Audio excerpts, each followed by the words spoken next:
Hello friends, Java language सीखने की series में आज हम देख रहे हैं लेक्चर नंबर 67 जिसमें हम पढ़ेंगे ट्री सेट इन जावा के बारे में।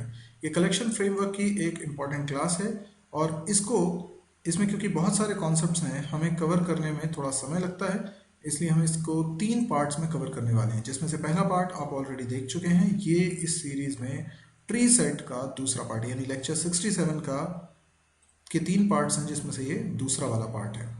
तो आइए स्टार्ट करते हैं इस पार्ट को। ओके, अब तीसरी बात समझते हैं। यहाँ पर हमने लिखा टी डॉट एड और फिर मैंने ऑब्जेक्ट ले लिया सी, फिर मैंने लिखा टी डॉट एड और फिर मैंने ले लिया सपोज करो ई, उसके बाद मैंने लिखा टी डॉट एड और उसमें ले लिया बी।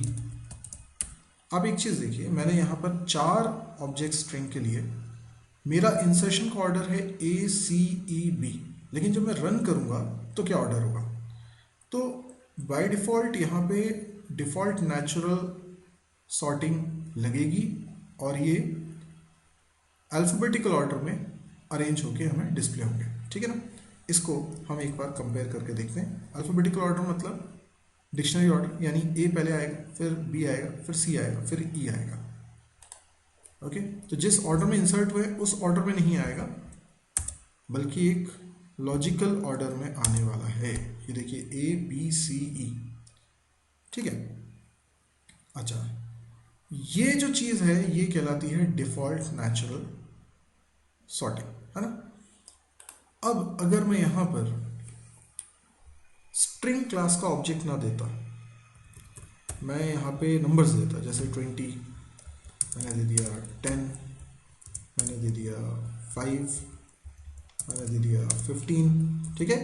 तो मैंने इंसर्शन का ऑर्डर क्या रखा है? 20, 10, 5, 15। लेकिन जब आउटपुट आएगा तो कैसा आएगा देखते हैं। ये मैंने कंपाइल किया और ये मैंने रन किया, तो देखिए ये सॉर्टेड ऑर्डर में आ रहा है, ठीक है ना।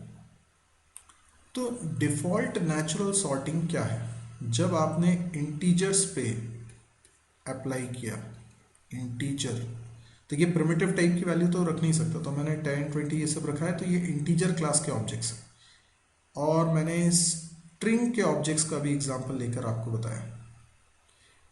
इन दोनों क्लासेस में से किसी के भी ऑब्जेक्ट्स का कलेक्शन अगर मैं बनाता हूं तो उसमें डिफ़ॉल्ट नेचुरल सॉर्टिंग अप्लाई हो पाती है।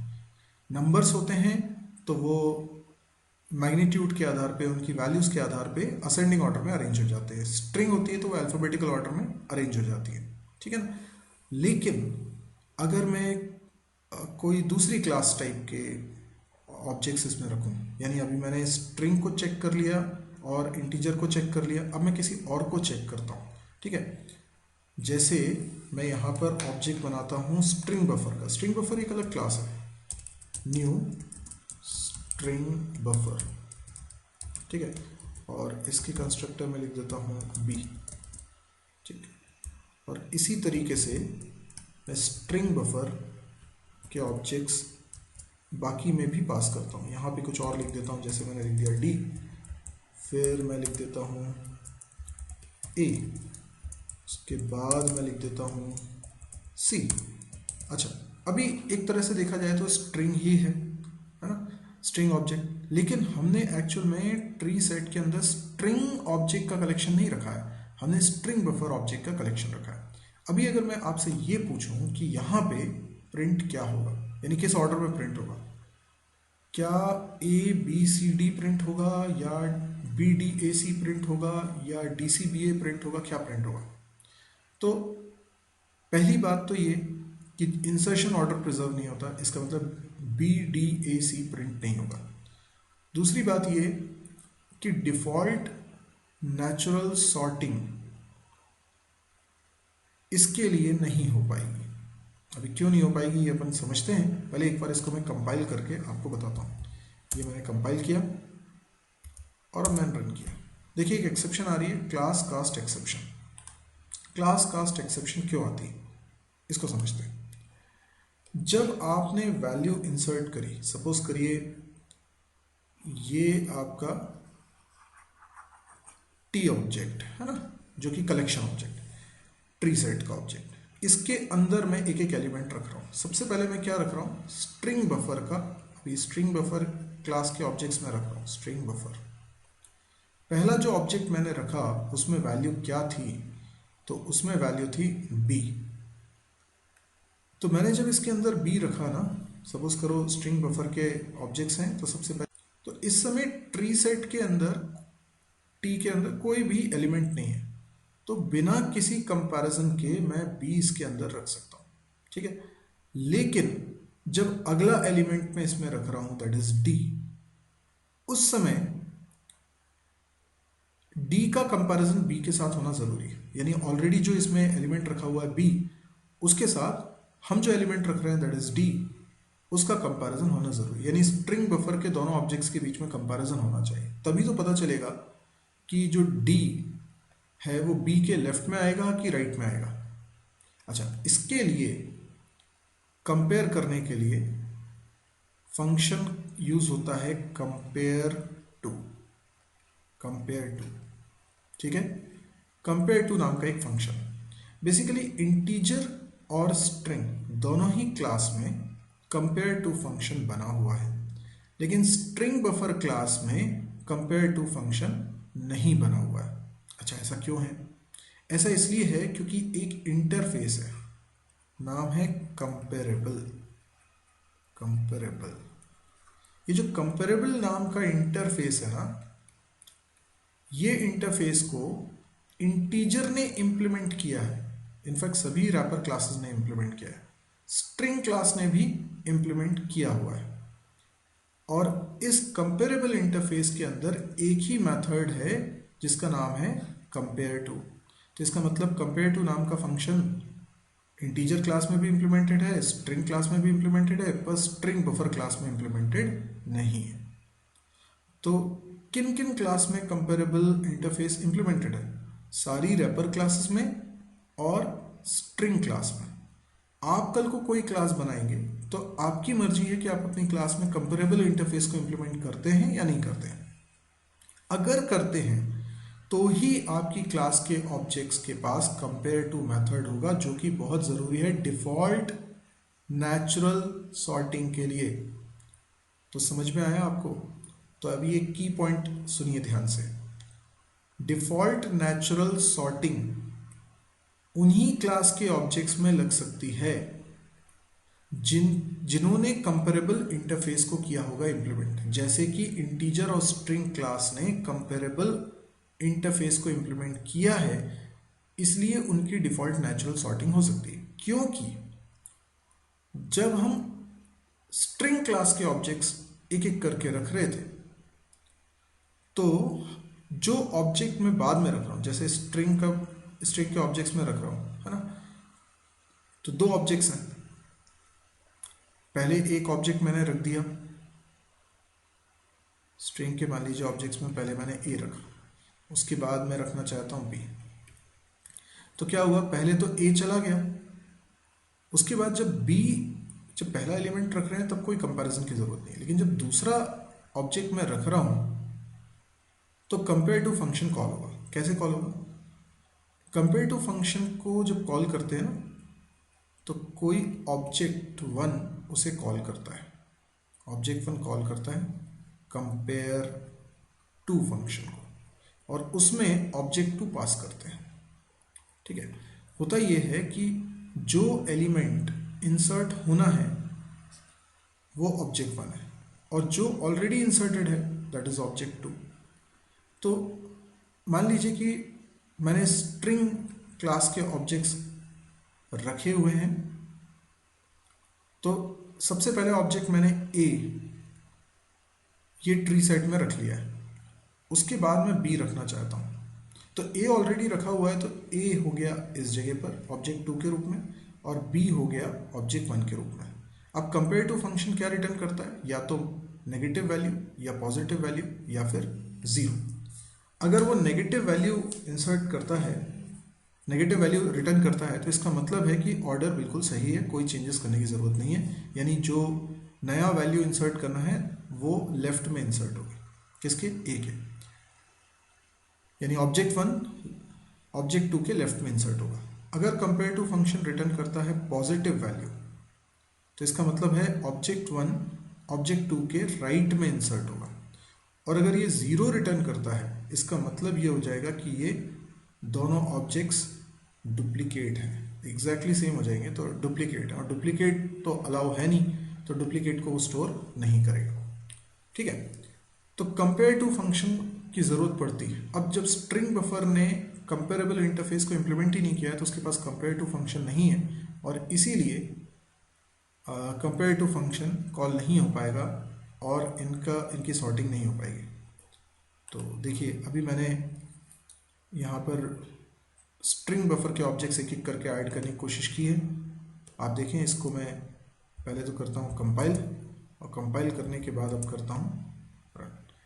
तो यहाँ पर जो एक्सेप्शन आ रही है क्लास कास्ट एक्सेप्शन, वो क्यों आ रही है? वो इसलिए आ रही है क्योंकि, अच्छा उसके आगे के मैसेज को भी पढ़िए, because can not be cast to comparable, क्योंकि स्ट्रिंग बफर का जो ऑब्जेक्ट है उसने कंपेरेबल इंटरफेस को इम्प्लीमेंट नहीं किया है, इसलिए स्ट्रिंग बफर का ऑब्जेक्ट कंपेरेबल में कास्ट नहीं हो सकता। ठीक है, इसलिए कंपेयर टू मेथड कॉल नहीं हो पाएगा, और यही वजह है कि यहाँ पर हम ये इंसर्शन नहीं कर पा रहे, ये एक्सेप्शन दे रहा है। तो हमें जो मेन बात समझ में आनी थी वो ये है कि डिफ़ॉल्ट नेचुरल सॉर्टिंग होने के लिए एलिमेंट्स या तो इंटीजर टाइप के होंगे या किसी रैपर क्लास टाइप के होंगे या स्ट्रिंग टाइप के होंगे, क्योंकि इन क्लासेस ने कंपेरेबल इंटरफेस को इम्प्लीमेंट किया है। ठीक है, तो डिफ़ॉल्ट नेचुरल सॉर्टिंग के लिए ज़रूरी है कि एलिमेंट्स उन क्लासेस के ऑब्जेक्ट्स हों जिसने कंपेरेबल इंटरफेस को इम्प्लीमेंट किया हो। फाइन, ओके, ये बात हमको अगर समझ में आ गई तो हमें थोड़ा बहुत कंपेरेबल के बारे में भी समझ में आ गया है। तो नोट करने वाली बात यह है कि अगर डिफ़ॉल्ट नेचुरल सॉर्टिंग वर्क करानी है तो ज़रूरी है कि जो एलिमेंट्स आप ट्री सेट के अंदर रख रहे हो वो दो शर्तें पूरी करें। एक तो वो होमोजीनियस ऑब्जेक्ट्स होने चाहिए, एक ही टाइप के होने चाहिए, और दूसरा वो कंपेरेबल ऑब्जेक्ट्स होने चाहिए, यानी उसने कंपेरेबल इंटरफेस को किया हो implement.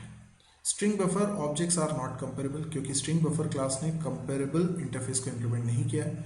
String class implements comparable, इसलिए स्ट्रिंग के ऑब्जेक्ट्स का कंपैरिजन हो पाता है और उनको हम डिफ़ॉल्ट नेचुरल सॉर्टिंग के हिसाब से अरेंज कर पाते हैं। स्पेसिफिकली बात करें कंपेरेबल इंटरफेस की तो उसके अंदर एक ही मेथड है कंपेयर टू, और उसका रिटर्न टाइप इंट है और उसमें एक आर्गुमेंट ऑब्जेक्ट पास होता है। मैंने आपको कहा कि जैसे दो ऑब्जेक्ट्स हैं O1 और O2, तो O1 कौन सा ऑब्जेक्ट है? जो एलिमेंट अब मैं ट्री सेट में इंसर्ट करना चाहता हूँ, और O2 वो ऑब्जेक्ट है जो ट्री सेट में ऑलरेडी इंसर्टेड है। तो अगर O1 को O2 के लेफ्ट में आना चाहिए तो नेगेटिव वैल्यू रिटर्न होगी, और यदि O1 को O2 के राइट में आना चाहिए तो पॉजिटिव वैल्यू रिटर्न होगी, और अगर दोनों इक्वल होंगे तो क्या रिटर्न होगा? ज़ीरो, है ना, इक्वल है तो ज़ीरो रिटर्न होगा। ठीक है, अच्छा एक बार इस प्रोग्राम में थोड़ा सा मॉडिफिकेशन और करता हूँ। जैसे अभी मैंने यहाँ पर वैल्यूज़ रखी थी ना, यहाँ पे क्या वैल्यू रखी थी मैंने, शायद 15। ओके, तो क्या आउटपुट आ रहा था, एक बार फिर से मैं करके बता देता हूँ। ये देखिए, सॉर्टेड ऑर्डर में, डिफ़ॉल्ट सॉर्टिंग ऑर्डर। ओके, अब अगर मान लीजिए मैं यहाँ पे 5 की जगह 10 कर दूँ तो ये क्या हो रहा है? डुप्लीकेट हो रही है ना वैल्यू। ओके, डुप्लीकेट हो रही है तो क्या होगा? कंपाइल करता हूँ पहले तो, और अब मैं रन करता हूँ। डुप्लीकेट हो रही है तो जो डुप्लीकेट वैल्यू है वो स्टोर नहीं होती, वो एक ही बार स्टोर होती है। तो जब ये जो 10 है ना, मैंने इंसर्ट करने की कोशिश की होगी और कंपेयर टू फंक्शन चला होगा, तो जो इंसर्ट करने की कोशिश कर रहा हूँ वो हो गया ऑब्जेक्ट 1, और जो इंसर्टेड है ऑलरेडी वो हो गया ऑब्जेक्ट 2। तो जब कंपैरिजन होगा तो इसका रिजल्ट, कंपेयर टू का रिजल्ट आएगा 0, दैट मीन्स वो इक्वल है, और जब इक्वल है तो फिर इस वैल्यू का इंसर्शन नहीं होता है। ठीक है, पॉजिटिव या नेगेटिव होगा तो इंसर्शन होगा लेफ्ट या राइट में, अदरवाइज 0 होगा तो इंसर्शन ही नहीं होगा। इसीलिए आप देख रहे हैं कि आउटपुट में एक ही 10 दिखाई दे रहा है जो पहला वाला 10 था। Got it? चलिए अभी कंपेयर टू के प्रोसीजर को जरा और बेहतर तरीके से हम समझ लेते हैं। जैसे मान लीजिए मैंने एक ट्री सेट का ऑब्जेक्ट बनाया हुआ है और उसमें मैं ऐड करता जा रहा हूँ वैल्यूज़। सबसे पहले मैंने ऐड कर दिया, सपोज करिए डी, ठीक है। तो ये ट्री सेट का ऑब्जेक्ट है। अभी मैं इस लोकेशन को ऐसे बना देता हूँ, ठीक है। और सबसे पहले इसमें डी इंसर्ट हो जाता है, ठीक है, डी इंसर्ट हो जाता है। ओके, अब इस समय जब डी इसमें इंसर्ट हुआ है तो कोई एलिमेंट इसमें था नहीं, इसलिए कंपेयर टू फंक्शन कॉल नहीं हुआ। लेकिन जब मैंने इसमें एक और एलिमेंट ऐड करा, लेट्स से मैंने ऐड किया ए, ठीक है, तो होगा ये कि ये जो एलिमेंट है ए, इसके लिए ये ऑब्जेक्ट 1 हो गया, कंपेयर टू फंक्शन कॉल होगा। कंपेयर टू फंक्शन किससे, क्या आर्ग्यूमेंट इसमें पास होगा, जो ऑलरेडी इंसर्टेड है, दैट इज डी। अब जब दोनों का कंपैरिजन होगा तो ए पहले आना चाहिए, डी बाद में आना चाहिए, तो इसलिए नेगेटिव वैल्यू रिटर्न होगी, जिसके कारण ये पता चलेगा कि इसके लेफ्ट में आएगा ए, ठीक। अब मान लीजिए मैं एक और वैल्यू इंसर्ट करता हूं, फॉर एग्जाम्पल ई, ठीक। तो क्या होगा, जो वैल्यू मैं इंसर्ट कर रहा हूं वो हो गया कॉलर ऑब्जेक्ट, उसने कॉल किया कंपेयर टू मेथड को, और इसमें फिर से डी के साथ कंपैरिजन हो। तो डी के लेफ्ट में आना चाहिए कि राइट में आना चाहिए ई को, तो ई को डी के राइट में आना चाहिए, राइट में आना चाहिए क्योंकि ई डी से बड़ा है अल्फाबेटिकल ऑर्डर में। तो ये पॉजिटिव वैल्यू रिटर्न करेगा और इस वजह से हमें पता चला कि इसके राइट में ई आ जाएगा, ठीक। अब मान लीजिए मैंने लिखा टी डॉट एड। आप लोगों ने ट्री पढ़ा होगा ना, ट्री डेटा स्ट्रक्चर में ट्री पढ़ा होगा, तो ये ट्री ही बन रहा है, binary search tree. Binary search tree में हम डुप्लीकेट वैल्यूज नहीं रखते हैं। अब मान लीजिए मैंने एक और वैल्यू बी इंसर्ट करना चाहता, तो क्या होगा, ये जो बी है, ठीक है, इसके लिए कंपेयर टू चलेगा, कंपेयर टू, और इसमें सबसे पहले कंपैरिजन किससे हो रहा है, डी से, ठीक है। तो जैसे आप बाइनरी सर्च ट्री में आपको याद होगा कि किसी एलिमेंट को इंसर्ट करते हैं तो पहले हम उसको फाइंड करते हैं, उसकी पोजीशन फाइंड करते हैं। तो पहले हम देखते हैं क्या ये रूट नोड जो है डी, इसके साथ कंपेयर करते हैं, क्या ये एलिमेंट बी है, नहीं है, तो इस बी जो होगा वो इससे छोटा होगा कि बड़ा होगा। तो हमने कहा बी जो है डी से पहले आना चाहिए, इसलिए नेगेटिव वैल्यू रिटर्न होगी। तो हमें समझ में आया कि डी के लेफ्ट में बी को इंसर्ट होना है, लेकिन लेफ्ट में ऑलरेडी एक ए है, इसलिए फिर से कंपेयर टू फंक्शन कॉल होगा बी के लिए, और इस बार कंपेयर कर रहे होंगे हम किसके साथ, इस बार कंपेयर कर रहे होंगे हम ए के साथ, ठीक है। ए के साथ कंपेयर किया तो हमें पता चला बी ए के बाद में आना चाहिए, राइट में आना चाहिए, इसलिए पॉजिटिव वैल्यू रिटर्न हुई, और बी को हम ए के राइट में इंसर्ट कर देते हैं। अब जब मैं system dot out dot println function को कॉल करता हूँ और इसमें टी की वैल्यू प्रिंट कराता हूँ, तो इन ऑर्डर ट्रैवर्सिंग के आधार पे ये प्रिंटिंग करता है। तो इन ऑर्डर ट्रैवर्सिंग में क्या होता था, पहले लेफ्ट सब ट्री को प्रोसेस करते थे, फिर रूट को प्रोसेस करते थे, फिर राइट सब ट्री को। और अगर आपको याद है बाइनरी सर्च ट्री में अगर इन ऑर्डर ट्रैवर्सिंग करते हैं तो सॉर्टेड ऑर्डर में ही हमको एलिमेंट्स मिलते हैं, इसलिए जो आउटपुट हमें मिलता था वो हो जाएगा A B D E. I hope आपको ये समझ में आया होगा कि कैसे कंपेयर टू फंक्शन कॉल होते हैं, काम होता है। अब यदि आपको ये लेक्चर पसंद आया है तो आप इसे लाइक कर सकते हैं। यदि आप इस तरह के और वीडियोस देखने में इंटरेस्टेड है तो आप इस चैनल को जरूर सब्सक्राइब करिए, ताकि जब भी मैं कोई नया वीडियो पब्लिश करूं तो उसका नोटिफिकेशन आपको जरूर मिले। इसके अलावा मेरी एक वेबसाइट है www.mysirji.com, URL आपकी स्क्रीन पे लिखा हुआ है, इसको विजिट करना ना भूलें, क्योंकि इस साइट पे मेरे सारे वीडियोस के लिंक बहुत ही ऑर्गेनाइज्ड मैनर में रखे हुए हैं। यूट्यूब पे मेरे 1 से अधिक चैनल्स हैं और उनमें बहुत सारे वीडियोस हैं। हो सकता है आपने सारे चैनल्स ना देखे हो, तो कई सारे वीडियोस अभी आपने देखे ही नहीं है। इस साइट पे आएंगे तो आपको सारे वीडियोस मिल जाएंगे। ये सारे वीडियोस ऑर्गेनाइज्ड हैं, यानी कोर्स वाइज। आप अगर कोर्स करना चाहते हैं तो जिस कोर्स को आप सेलेक्ट करते हैं उसके सारे वीडियो लेक्चर्स आपके सामने होते हैं। एक सीक्वेंस में आप देखते जाइए, वो कोर्स कंप्लीट हो जाएगा।